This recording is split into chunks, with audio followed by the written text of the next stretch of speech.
ॐ सहनौ भवतु सहनौ भुनक्तु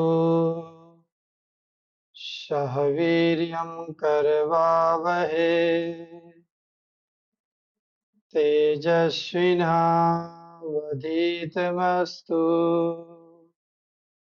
मा विद्विषावहै। ॐ शान्ति शान्ति शान्तिः। हरिः ओम्। श्रीगुरुभ्यो नमः। हरि ओम।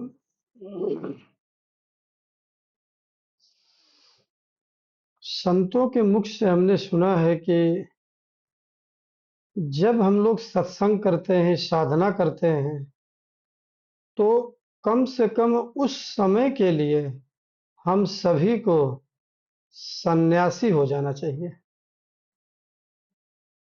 एक तो सन्यास धर्म हमारे सनातन संस्कृति में होता है, ब्रह्मचर्य गृहस्थ के वानप्रस्थ के बाद सन्यास।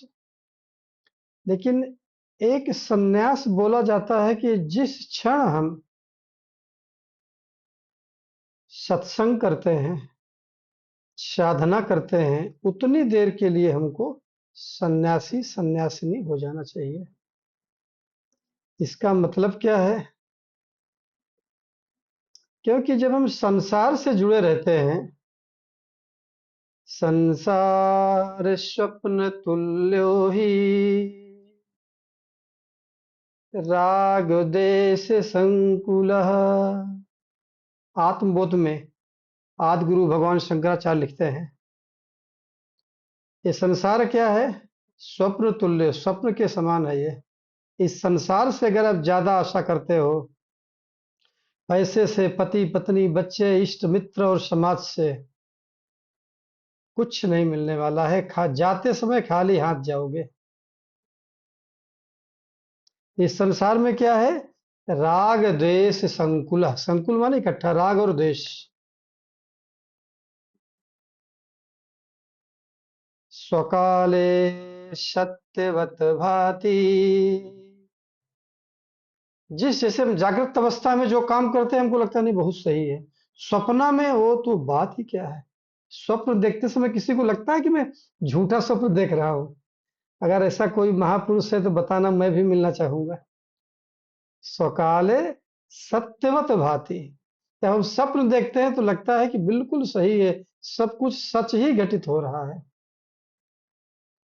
प्रबोधे सत असत भवे।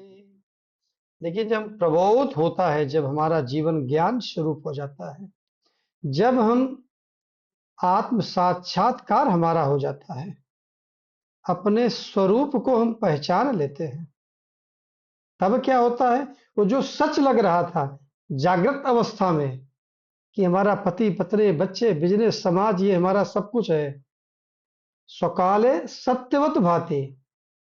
जब हम जागृत अवस्था में रहते हैं ना तो लगता है सब कुछ सही है। प्रबोधे, जब आपको ज्ञान प्राप्त होता है, प्रबोध बोध रूप आपका जीवन हो जाता है, बोधमय हो जाता है,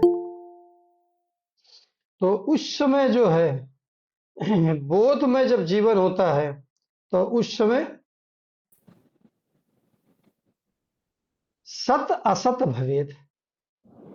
जो आपको जागृत अवस्था में सच दिखाई पड़ रहा था वो असत, झूठा हो जाता है। ये मैं नहीं बोल रहा हूं, आत्मबोध जैसा महान ग्रंथ में, मुझे लगता है शायद सातवां आठवां या ऐसे कुछ श्लोक है।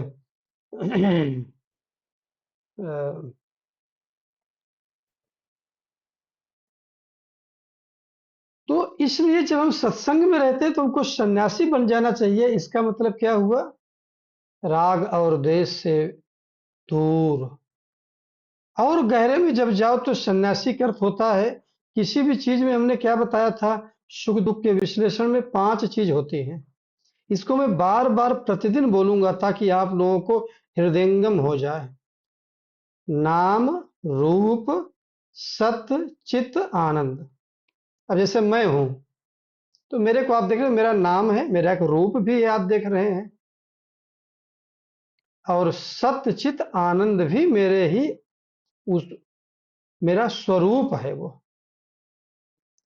नाम है, रूप है, स्वरूप। स्वरूप क्या है हमारा? सत्य चित आनंद। ईश्वर का स्वरूप क्या है? सत्यम ज्ञानम अनंतम ब्रह्म। वो ईश्वर का स्वरूप है। मानव का स्वरूप क्या है? सत्य चित आनंद। तो नाम और रूप कुछ देर के लिए भूल जाना है। अच्छा, जब आप सुसुप्ति में गाढ़ी निद्रा में होते हैं, किसी को अपना नाम और रूप याद रहता है क्या? नहीं याद रहता है। हरिओम सर, हरिओम। नहीं याद रहता किसी को। तो आज वो कुछ गूढ़ चीजों को हम करेंगे। कल जो हमने डिस्कस किया था उसका भी हम आज रिवीजन करेंगे। जब किसी चीज के हम रिवीजन कर लेते हैं, चूंकि कोई नई चीज पहली बार सुने हैं ना, तो जैसे कल आप लोग बोल रहे थे कि ये तो बहुत ही गहरी चीज आपने बता दिया, तो जब बार बार उसको सुनेंगे तो वो चीजें सरल हो जाती है। तो योग वासिष्ठ क्या करता है? हमारी समस्याओं का सरल निदान करता है, बहुत ही सरल। योग वासिष्ठ, वेदांत हो गए, ये सारे हमारे शास्त्र कुछ भी कठिन चीज नहीं बताता है। हमको ये समझना है कि ये जो सतचित आनंद है, आत्मा का जो लक्षण है, लक्ष्यार्थ है, इस आत्मा के लक्ष्यार्थ को कैसे समझा जाता है? आत्मा कैसे प्रवेश करती है? क्योंकि हम लोग अभी अपने ये जो हमारी चेतना है, कैसी चेतना? जो सतचित आनंद है, लेकिन नाम रूप से जुड़ गई है, अहंकार से जिसका तादात्म्य हो गया है। इस स्थूल शरीर से जब चेतना का तादात्म्य हो गया है, तब वो जागृत अवस्था में कैसे रहती है, ये हमारा विषय चल रहा है।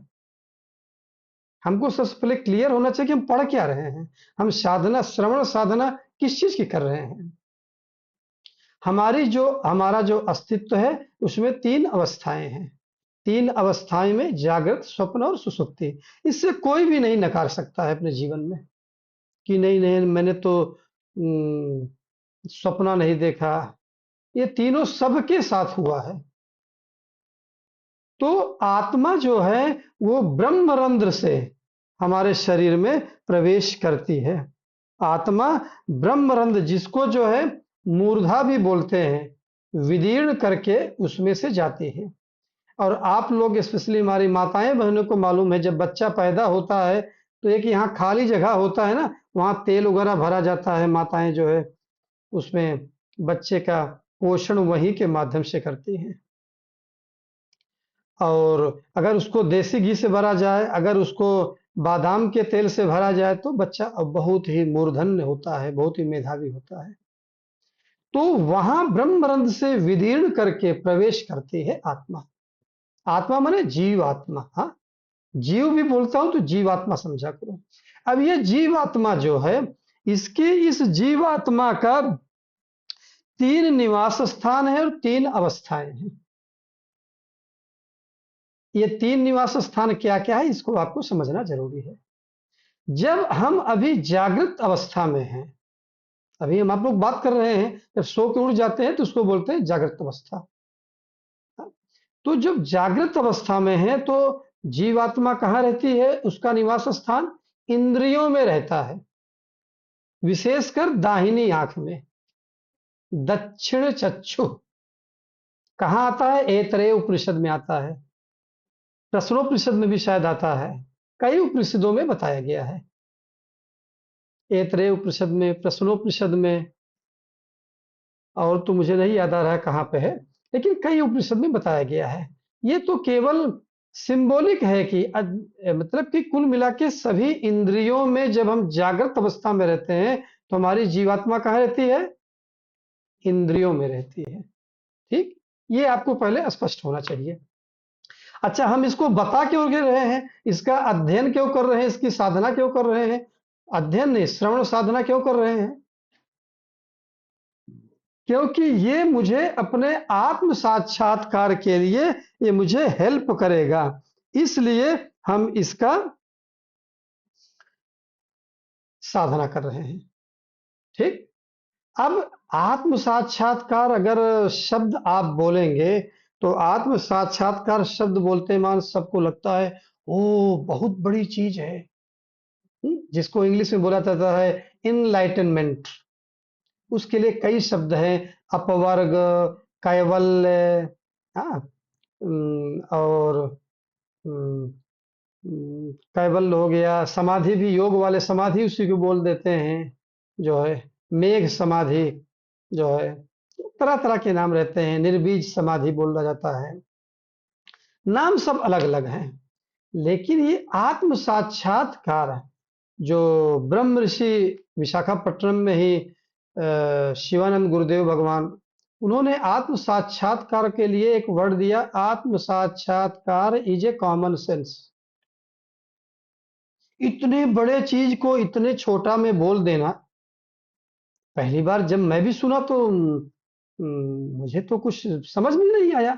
अरे जिस आत्म साक्षात्कार के पीछे पूरी दुनिया भाग रही है, धर्म और अध्यात्म उसी पे टिका है, और उसको बोल रहे it's common sense, what is big thing in this.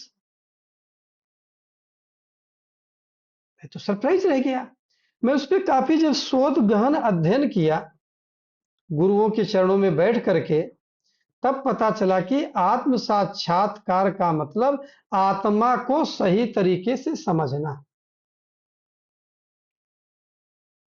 और कुछ भी नहीं है। जब हम आत्मा को सही तरीके से समझ जाते हैं तो जीते जी ही जीवन मुक्त हो जाते हैं। तो आत्म साक्षात्कार में ये अवस्था तय परीक्षा, investigation of all the three this states of our existence सहयोगी रहेगा, इसलिए इसको हम समझ रहे हैं। क्योंकि जब तक संबंध हमारा नहीं होगा, हम सोचेंगे अरे क्या बता रहे हैं, क्यों हम साधना कर रहे हैं, कहाँ जाएंगे, कुछ पता नहीं चलेगा। इसलिए कल की चीज हम रिपीट कर रहे हैं कि हमारी जीवात्मा का निवास स्थान कहाँ रहता है। निवास स्थान तीन है और उसकी कोठरी तीन है। कोठरी शायद नॉर्थ इंडिया में सब लोग जानते होंगे, कोठरी माने कमरे। हाँ, तो तीन निवास निवास स्थान में जागृत में जीवात्मा कहाँ रहती है, दक्षिण चक्षु, दाहिना आंख लिखा है लेकिन उसका मतलब है पूरे इंद्रियों में रहती है, ज्ञान इंद्रिय और कर्म इंद्रिय में विशेषकर रहती है, ज्यादातर ज्ञान इंद्रिय में, क्योंकि चक्षु क्या है, ज्ञान इंद्रिय है, कर्म इंद्रिय नहीं है। भगवान भाष्यकार आदि गुरु शंकराचार्य जी उसको बोलते हैं कि इंद्रियों में रहता है। जब हम स्वप्न देखते हैं तो सपना देखते समय जीवात्मा कहाँ रहती है, जीवात्मा रहती है कंठकूपे, कंठ में रहती है। उपनिषद में तो आता है मनसा, उपनिषद में शायद शब्द आता है कि आत्मा रहती है मनसा, मन में, ऐत्रेय उपनिषद में आता है। लेकिन आदि गुरु भगवान शंकराचार्य जिसको समझाते हैं कि कंठ में रहता है। इसीलिए देखो कंठ में, और जब भी हम प्राणायाम शुरू करते हैं तो सबसे पहला प्राणायाम उज्जाई प्राणायाम ही कराया जाता है। जो लोग प्राणायाम से जुड़े हुए योग से उनको मालूम है। और फिर इसके बाद सुसुप्ति अवस्था में वो हमारे हृदय में रहती है। तो जीवात्मा का ये तीन निवास स्थान हो गया। जागृत में कहाँ है, स्वप्नावस्था में कहाँ है, और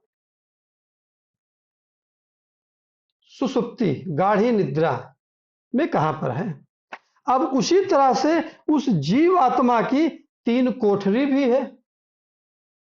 क्या कोठरी है, वही जागृत कोठरी माने उसकी स्टेट्स, उसकी अवस्थाएं, जागृत, स्वप्न और सुसुप्ति। तो अब आप चीजों को पहले समझिए, लिंक कीजिए, संबंध रखना बहुत जरूरी है। हमारा उद्देश्य क्या है, साधना का उद्देश्य क्या है, चित्त शुद्धि। साधना करने से आत्म साक्षात्कार कभी नहीं होगा, ये आपके मन में नहीं रहना चाहिए। उपासना करने से भी आत्म साक्षात्कार नहीं होगा। उपासना माने भक्ति मार्ग पर, भक्ति मार्ग से भी क्या होती है? चित्त शुद्धि होती है, गहरे लेवल की चित्त शुद्धि होती है। ये मैं नहीं बोल रहा, हमारा वेद बोल रहा है। महारामायण, योग वासिष्ठ, वेदांत, अष्टावक्र गीता, भगवत गीता, विभू गीता, विभीषण गीता, ये सारे गीता बोल रहे हैं। तो जब हम साधना के द्वारा चित्त शुद्धि करते हैं, चित्त शुद्धि का मतलब क्या हुआ? चित्त शुद्धि का मतलब हुआ मन हमारा संयमित हो जाना। मन के संयमित होने का मतलब क्या हुआ? मन एकाग्र हो जाना। मन तो एकाग्र चोर का भी होता है, मन तो एकाग्र कवि का भी होता है, मन तो एकाग्र वैज्ञानिक का भी होता है।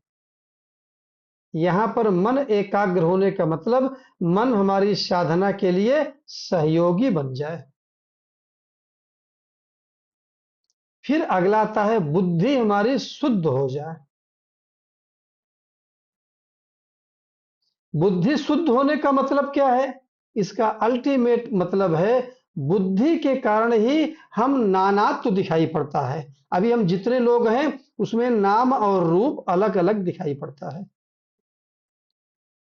अगर बुद्धि नाम और रूप को देखना बंद कर दे तो क्या बचेगा? अभी हमने बताया था ना, कोई चीज देखते उसमें क्या रहता है? अस्थि भाति प्रियम दृग दृश्य विवेक में बताया गया है। और नाम और रूप, तो नाम रूप हट गया तो क्या बचेगा? मात्र चेतना, मात्र आत्मा। इसलिए बुद्धि की शुद्धि बहुत जरूरी है। और बुद्धि की शुद्धि के बाद उसी बुद्धि में ही विवेक जागृत होता है। थोड़ी सी गहरी चीजें हैं, समझना जरूरी है। हमारी ममता बहन जी ने ग्रुप में भी डाला था, कितना एग्जाम्पल देके धर्मी का, दुर्योधन का, सब इन्होंने ग्रुप में डाला था।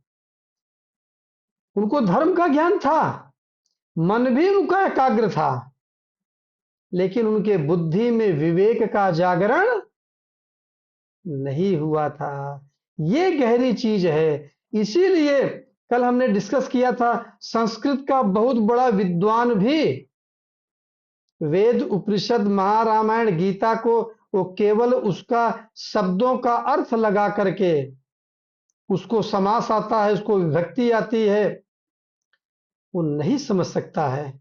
ये गुरु शिष्य परंपरा से ही समझा जा सकता है।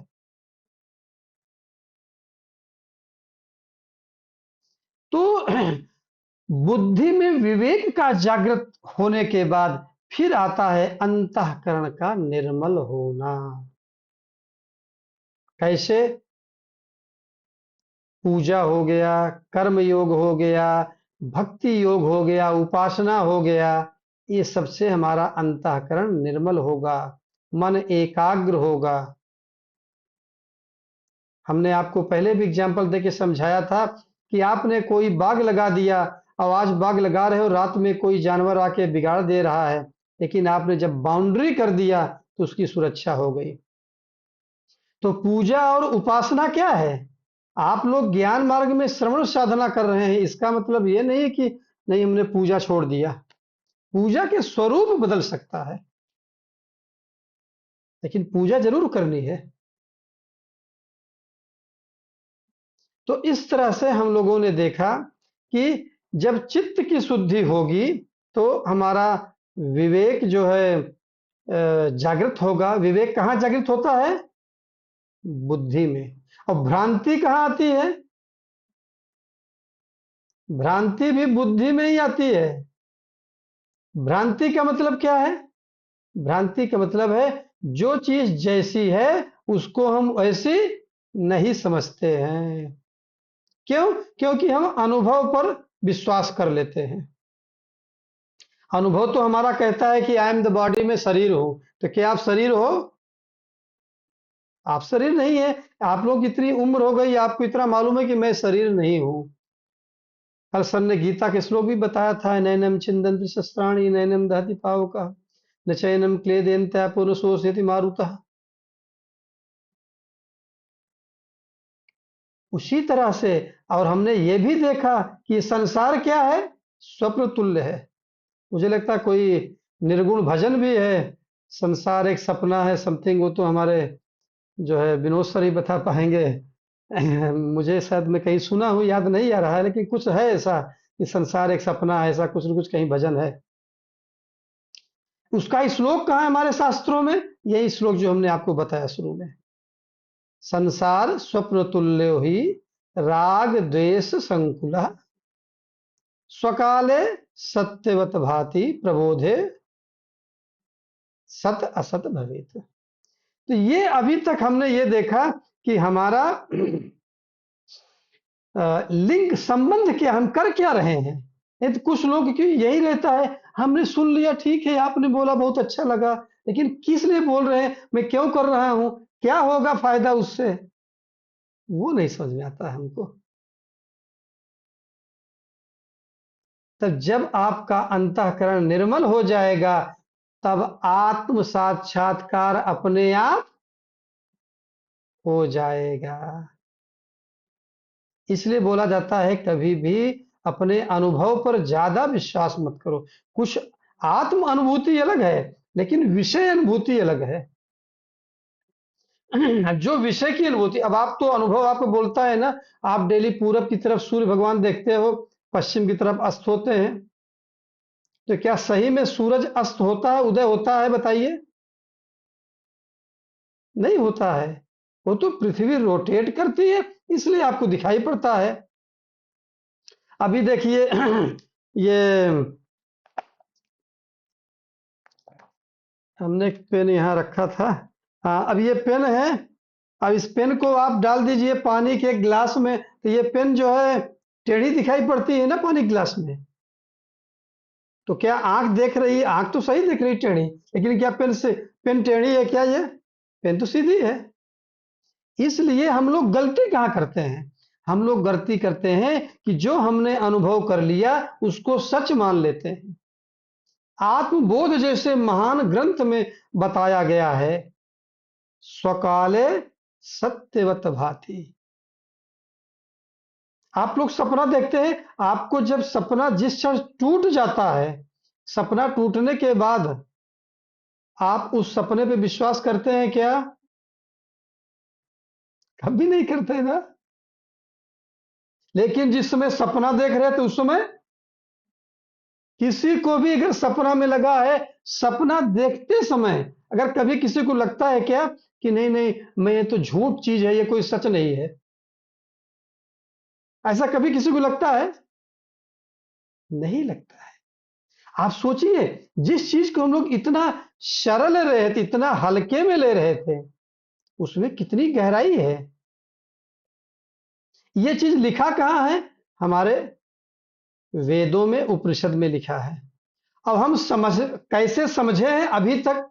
जैसे जिसकी जो उम्र है, 70, 50, 55, जो भी उम्र है, हम अपनी बुद्धि से समझे हैं। अपनी बुद्धि से जो समझोगे वो गलत अनुभव देगा, लेकिन जो शास्त्रों में लिखा है वो शास्त्रों की बुद्धि से समझोगे तो वो सही समझ में आएगा। मैं वो पॉइंटिंग आपको संकेत वो कर रहा हूं कि हम लोग, मानो लोग, गलती कहां कर जाते हैं। कल की एक चीज और रिपीट करना चाहूंगा। मैं अपने इस सत्संग में हमेशा बोलता हूं कि हमारा उद्देश्य यह है कि आपको कितना रिसीव हुआ। हम कभी ये नहीं बोलते हैं कि हमको नहीं नहीं, अब कल जितना पढ़ाए थे आज भी पढ़ो, सिलेबस कंप्लीट करो, कोई मतलब नहीं है। हम लोग व्यू पॉइंट और पॉइंट ऑफ व्यू की बात करते हैं। शुरू में हमने आपको समझाया था। तो अभी हमारा व्यू पॉइंट क्या है? अवस्था तय परीक्षा। पॉइंट ऑफ व्यू क्या है? सबके बीच में क्या है? स्वयं। मैं स्वयं हूं। किसके लिए हो रही है? मेरे लिए हो रही है। वेदों का संदेश क्या है? आत्मानम विद्धि, स्वयं को जानो। आपने आज तक क्या किया? अपने को छोड़ के सब कुछ जाना है आपने। यही तो किए हम लोग। हम स्वयं को नहीं जाने, लेकिन इसके बाद अभी कुछ भी बोलो, अमेरिका में क्या चल रहा है, अभी ईरान वार में अमेरिका क्या कर रहा है, सबके मोबाइल में अपडेट होगा।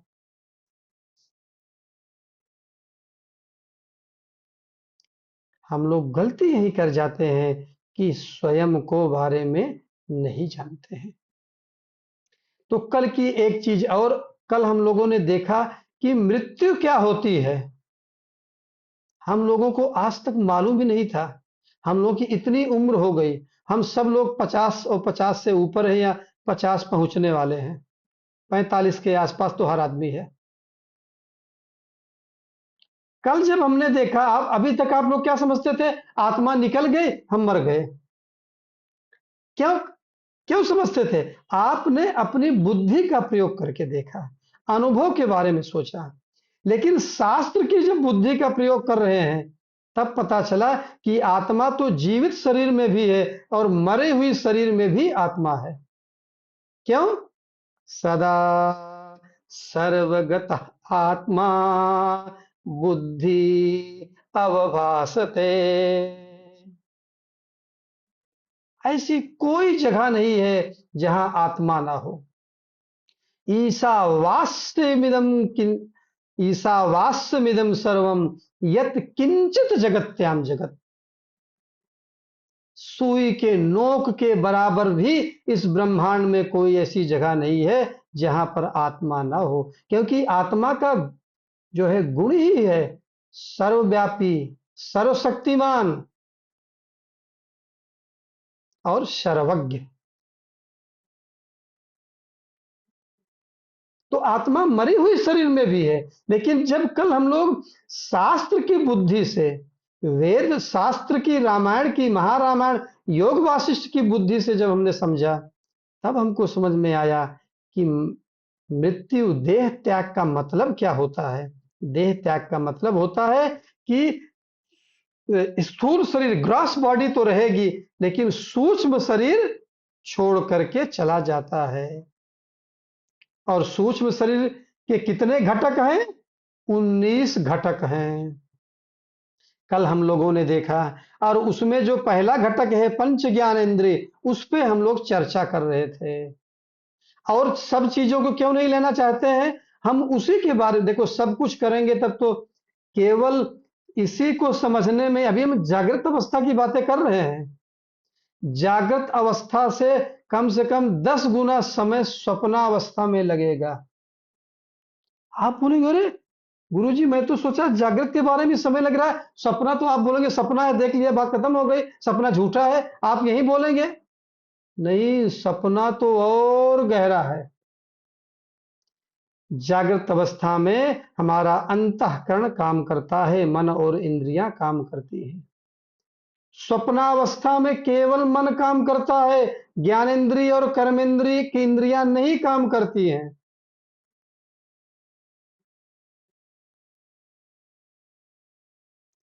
तब हम लोग ये देख रहे थे कि जिस तरह से इसके 19 घटक हैं, और पंच प्राण, पंच ज्ञानेन्द्रीय, पंच कर्मेंद्रीय और 4 मन बुद्धि चित्त अहंकार, ये 19 घटक हैं सूक्ष्म शरीर। ये 19 से मिलकर सूक्ष्म शरीर बना हुआ है। तो क्या प्रेरित क्या करता है मृत्यु के लिए, देह त्याग के लिए? प्रेरित करता है पंच प्राण में से एक प्राण, जिसका नाम है उदान प्राण। प्राण अपान उदान व्यान समान, पंच प्राण, पांचों प्राण के नाम आप लोग सुने हैं। 5 प्राण है, 5 उप प्राण है।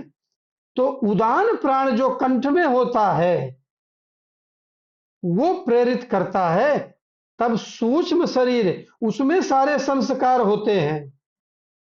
अब ये सूक्ष्म शरीर अभी हमारा मानव का मिला है, और लेकिन ये सूक्ष्म शरीर अभी जब जाएगा इस शरीर से निकल के, सपोज कीजिए कि वो मछली के शरीर में चला गया। ग्रास बॉडी किसकी मिल गई? मछली की तरह। तो सूक्ष्म शरीर, ग्रास बॉडी स्थूल शरीर से तादाद में बना करके उसके अनुसार व्यवहार करता है।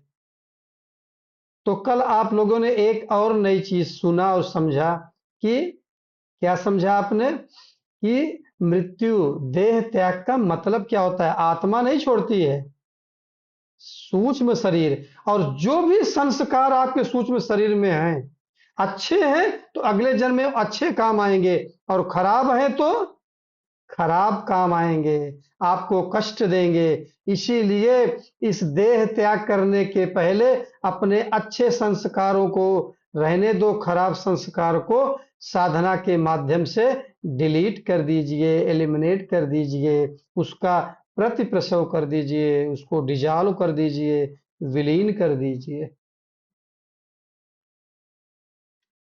शास्त्र की बुद्धि से जब हम समझते हैं, श्रवण करते हैं, तो उसमें कितनी गहराई आ जाती है। फिर हमने देखा कि जब हम जागृत अवस्था में हैं, इस संसार से ट्रांजैक्शन करते हैं, व्यापार करते हैं, संबंध बनाते हैं। व्यापार करना मतलब काम करना, व्यापार माने बिजनेस वाला व्यापार नहीं है ये। व्यापार शब्द हमारे वेदों में आता है, उसमें ट्रांजैक्शन करना मतलब कि संबंध बनाते हैं जब हम, तब कितनी अनगिनत क्रियाएं करते हैं। और उस अनगिनत क्रियाओं को हमारे ऋषि मुनियों ने 3 नाम दे दिया: ज्ञातृत्व, कर्तृत्व और भोक्तृत्व। परसेप्शन, फिर डूअरशिप और फिर इंजॉयमेंट। जो ज्ञातृत्व हम करते हैं, कल हम लोग यहीं पर आके रुके थे कि ज्ञातृत्व तो यहां पर आया है, तो यहां पर द्रष्टव्य क्यों नहीं आया है? हम परसेप्शन तो करते हैं, लेकिन दर्शन क्यों नहीं करते हैं उसका? जैसे कि हमने देखा था, याज्ञवल्क्य ऋषि ने बृहदारण्यक उपनिषद में अपनी पत्नी मैत्रेयी को बोलते हैं, आत्मा वारे द्रष्टव्य, श्रोतव्य, मंतव्य, निदिध्यासितव्य ओ मैत्रेयी।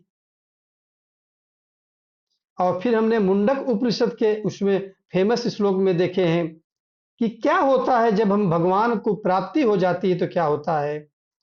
भिद्यते हृदय ग्रंथि, छिद्यन्ते सर्व संशयाः, क्षीयन्ते चास्य कर्माणि। ये प्रूफ, आप लोग चाहते हो ना अपने प्रारब्ध कर्म को यही इसी जीवन में खत्म करना। आप चाहते हो आपका संचित कर्म खत्म हो जाए, आगामी कर्म का एक्युमुलेशन ना हो। ये श्लोक उसके ऊपर गारंटी दे रहा है, उद्घोषणा कर रहा है, क्षीयन्ते चास्य कर्माणि, आपके कर्म पूरे डिजॉल्व हो जाएंगे। तस्मिन दृष्टे, यहां भी शब्द दृष्टे आ रहा है।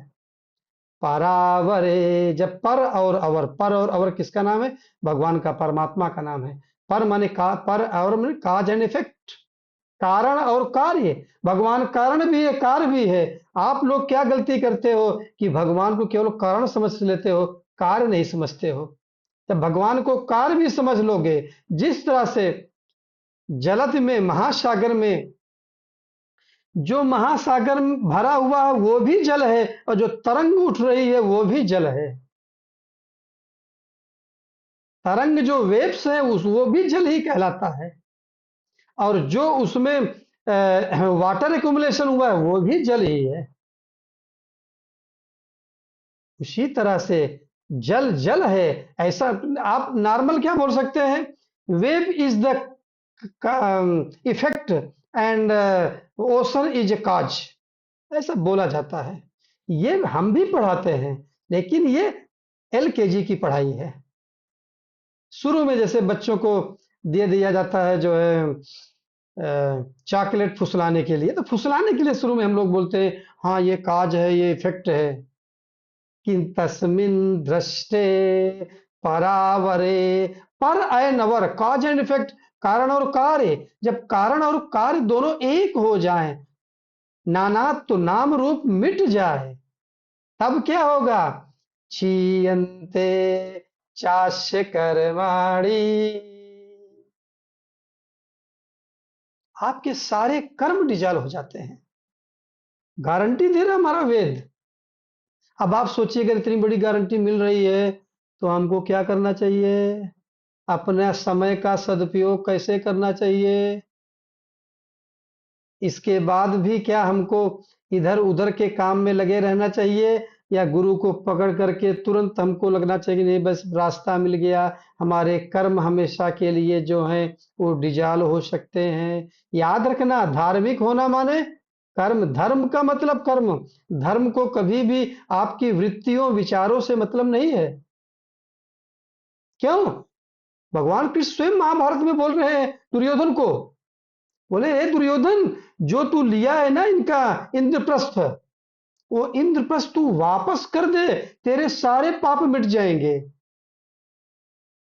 अब पुराण का आप अगर किसी से कथा सुनोगे वो तो यही समझाएगा, लेकिन उसको अगर हमारे जैसे किसी साधक से आप समझना चाहोगे तो उसका गूढ़ अर्थ ये है कि भगवान बोल रहे हैं कि तुम्हारे जो मन में वृत्ति आ रही है, ध्यान से सुनिएगा, तुम्हारे मन में जो वृत्ति आ रही है वो वृत्ति अगर कार्य में परिणित नहीं हो रहा हो, वृत्ति से आपने काम नहीं किया, तो आपको पाप नहीं लगेगा।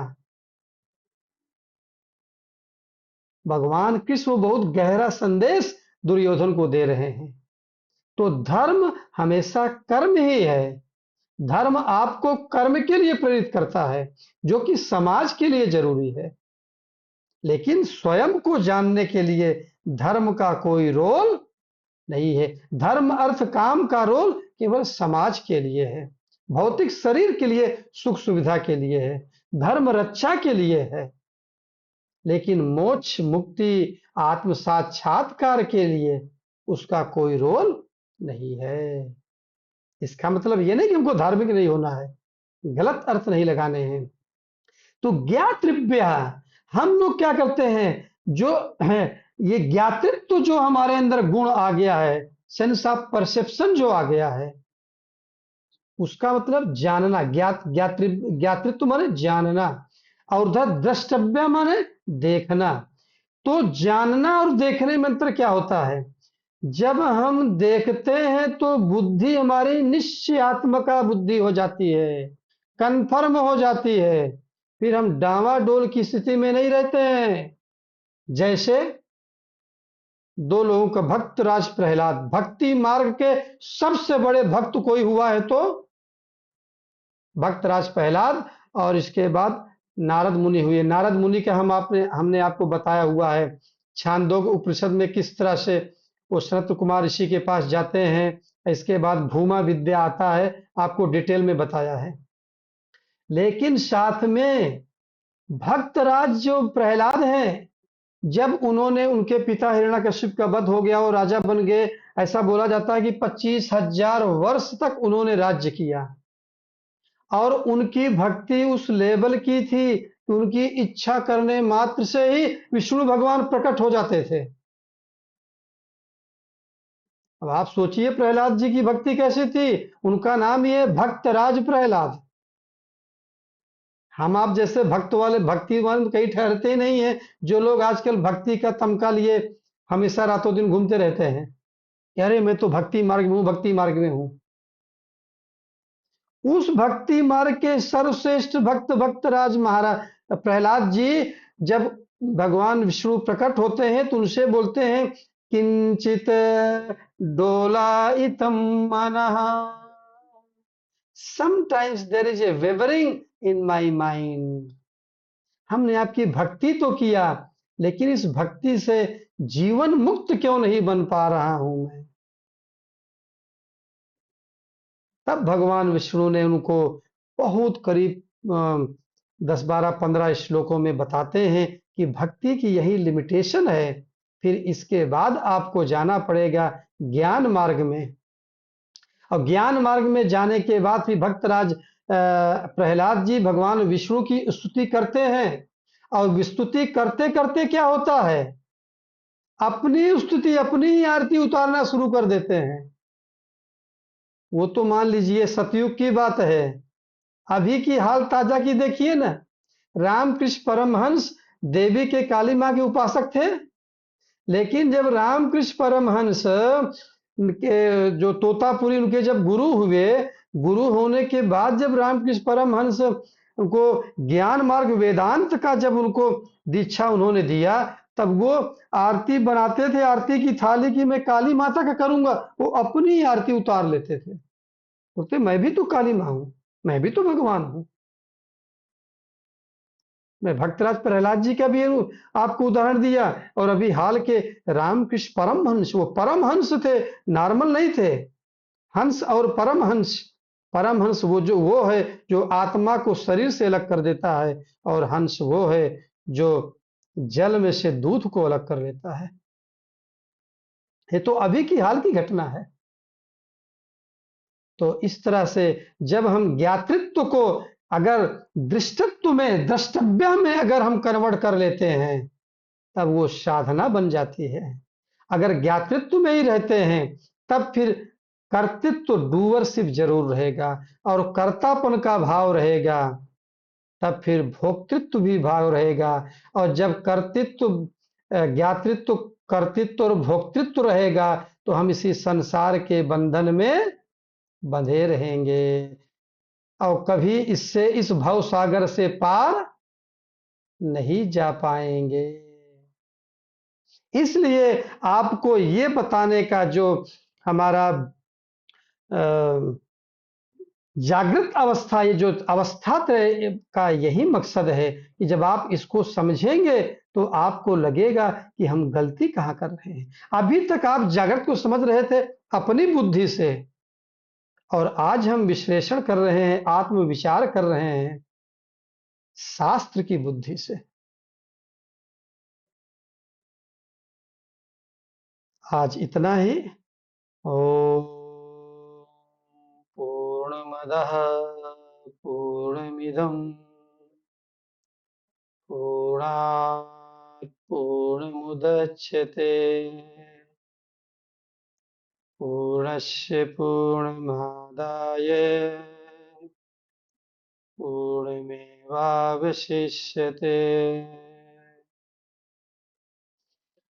ओम शांति शांति शांति। हरि ओम। श्री गुरुभ्यो नमः। ओम तत्सत। वीडियोस बनाने हैं, फिल्मोरा है ना।